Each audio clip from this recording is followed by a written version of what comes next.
তো hello' guys, স্বাগত মোৰ অন্য এটা ভিডিঅ'লৈ। মই হৰপ্ৰসাদ শইকীয়া।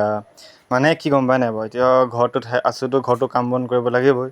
তাকে মায়ে ক'লে যে ছাগলীলৈ এৰাল দি থৈ, নহ'লে ঘৰত ভাত নাপাওঁ। সেইকাৰণে ভাত মুঠি কাৰণে এইকণ কৰিব লাগিবই। তাকে গৈ আছোঁ আৰু ছাগলীজনী এৰাল দিবলৈ। ছাগলীজনী এৰাল দিবলৈ আৰু কাম আছে বোলে। কিনো কাম তাকে কৰিম আৰু। মায়ে কৈছে গোবৰ চোবৰ পেলাব লাগিব, নহ'লে ভাতো নাপাওঁ। পথাৰত যা, পথাৰত গোবৰ পেলা, ধান হ'ব, ভাত খাব। তাকে আমাৰ কাৰাগাৰত মানে এইটো বন্দী কৰি থৈছে।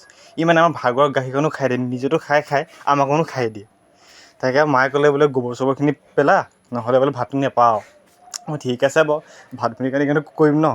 তাকে ভাত পানী কৰিছোঁ। বাকী আপুনি এইটো নাভাবিব যে মই ভিডিঅ'ৰ কাৰণে কামবোৰ কৰি আছোঁ। নাই দেই গাইজ, কাম কৰিব লাগেই মই ঘৰত এনেকৈ। তাকে কাম চামবোৰ কৰিছোঁ আৰু ঘৰৰ যি কৰিব লাগে। পথাৰলৈ বুলি গৈছোঁ আৰু গোবৰখিনি পেলাই থৈ আহোঁগৈ আৰু। তাকে মায়ে ক'লে পেলাই থৈ আগে যা পথাৰলৈ। সেয়া আমাৰ পথাৰখন, আমাৰ মাটি সেইখন আৰু। তাতে পথাৰত গোবৰ চোবৰ পেলাই থৈ আহিলোঁ, ধান মুঠি হ'ব বুলি আৰু ভালকৈ। বাকী তোমাৰ গম পাই নাই বাৰু, এই মানে আমাৰ গাঁৱৰ মানে বোৱাৰী পলাই গ'ল। তাই একদম গভীৰ মিটিং বহি আছে, একদম দুৰ্দান্ত গভীৰ মিটিং আৰু। বোৱাৰীজনী কেনেকৈ গ'ল, কাৰ লগত গ'ল। প্ৰাক্তন প্ৰেমিকে আমাৰ।